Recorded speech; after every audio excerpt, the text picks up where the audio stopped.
Shaquille O'Neal is going to be getting his name ducked in the Ring of Honor, the first name ever in Magic history, Orlando Magic history. People forget that he played for Orlando Magic for the first 5 years of career. Is it 5 years? Yeah, 5 years.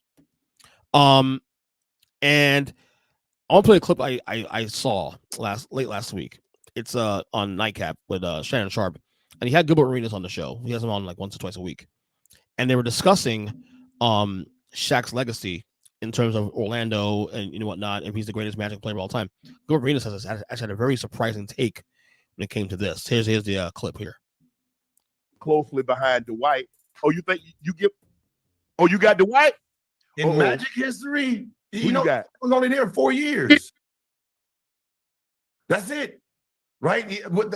Like we're not talking about Shaq's body of work. We're just saying Orlando. That's 4 years. I mean, yeah, you was breaking backboards and stuff, but 3-time All NBA Defensive Player of the Year. You got rebounding champ, All-Star, 6 All NBAs, and 6. Like his resume is just bigger than Shaq's in that jersey. Yeah, the better player, of course, talent-wise, Shaq, but in that jersey, I can see White. Right. Shaq made a statement earlier when he Rookie of the Year, averaging 23.4 points, 14 rebounds in his first. All right, so I mean that's Gilbert Arenas' thoughts on there. I gotta be honest with you, he made a compelling case. He's not saying Dwight's better than Shaq overall. He's saying comparing to Orlando careers, he would say Dwight it made more impact. And here's a case he has. I will say too. Also, both made the finals, lost, but both made the finals. Dwight had a couple depoys there, as you mentioned. I don't know if I necessarily agree with him, but I can see the case made for Dwight being at the very least on level with Shaq in terms of the Orlando career. Now, impact-wise, I would say Shaq taking a Magic team that was literally trash because it's like year 3 or 4 into the existence of the franchise in 1992, and literally make this team relevant immediately on command. I remember that like yesterday because the first game he ever played was against the Heat, his rookie year, and gave me nightmares the first game. So I remember that night. But I see the case he's making for Dwight. What are your thoughts on this? Maybe it's because of my age. Mm-hmm. But for me, there is no greater Magic player than Shaq.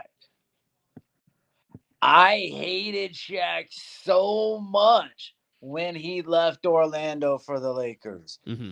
Like, I've never hated a player for leaving a team, one of my teams, to go somewhere for money.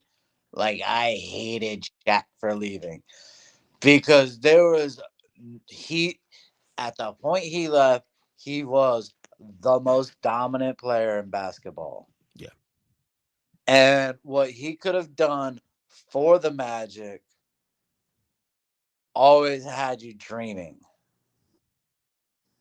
He also made it a destination for other players to want to come to. Yeah. Whereas Dwight, I get the resume thing. So it puts him close to Shaq. But if you are anywhere from up, go ahead. I think you're a Shaq guy. Mm-hmm. And I feel like with Shaq, especially too, and you and I are the same age, so we can actually relate to this. That's one of the biggest what ifs in the history of the NBA is what if he stayed in Orlando? After 96. Obviously, the Bulls dominated there, the tail end of the 90s, but as we saw what happened in 98, after 98, Jordan retires. The Bulls break up. The East Conference is wide open at that point. Crying out loud, you had an 8-seeded Knicks team in 99 going to the finals that year. You mean to tell me Shaq and Penny, a healthy Penny and Shaq together doesn't break through and win a title at that point? At some point in those next couple of years? Oh, and don't forget also too, the Lakers won 3 in a row, but that's with Shaq. Shaq's not in LA in the scenario. Shaq's in Orlando in the scenario. So I can argue that Orlando may have a case to win a title or two between 99 and 2003. I believe we would have won. I also don't Yeah. believe that the Bulls would have had another 3 had he stayed in Orlando. That's how dominant Shaq was by the time he left in my eyes. Yeah, I can see I can see an argument for Orlando maybe breaking up that the last three-peat Bulls team. That '98 team was very vulnerable, definitely. You had Pippen, who was not healthy at that point that year, with infighting too, which makes that year. I think that Jordan year is actually one of the most impressive years of his career, winning that last title in spite of all the shit around that team. I think '98 is probably Jordan's most impressive season as a pro, given all that. Yeah, I can see a scenario where an Orlando team stacked to the gills at that point, maybe picking out one of the three Bulls title teams from the late '90s. Because that team was really good. That team was, they were young and they went to the finals a year too early, but that team was really good. I thought that team was very, very solid. But that's one of the biggest what ifs in history is whether Shaq stays.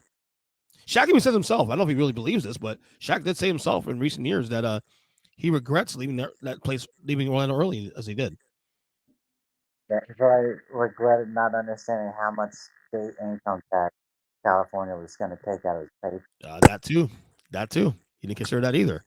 But yeah, that's I asked you this because you're an Orlando fan, so you're definitely more impacted by this on a personal level than anybody I know. Oh, And Shaq leaving. a fan generation. So Right. 5 and over, I don't think anyone could put Dwight over Shaq. But Yeah. Mhm. you could make the argument to put Dwight ahead of Shaq. You could. I wouldn't do it though. Yeah. I wouldn't do it because I think those teams was just amazing. I mean, again they left one. They I feel like they caught Houston at the wrong time. Houston was red hot. 60 to Houston. I still say I look back at that series. If Nick Anderson makes those 2 free throws or 4 free throws, Well, this is a different series maybe. it was totally over after game 1. Yeah. When you missed those shots. So and don't forget they also blew a 20-point lead in that game too. You forget that.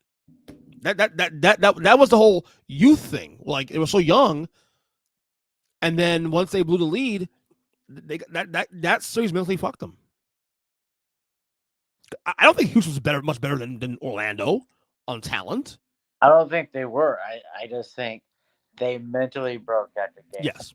Yeah, between the blown lead and Nick Anderson free throws, yeah, they just mentally checked out. So there's that. So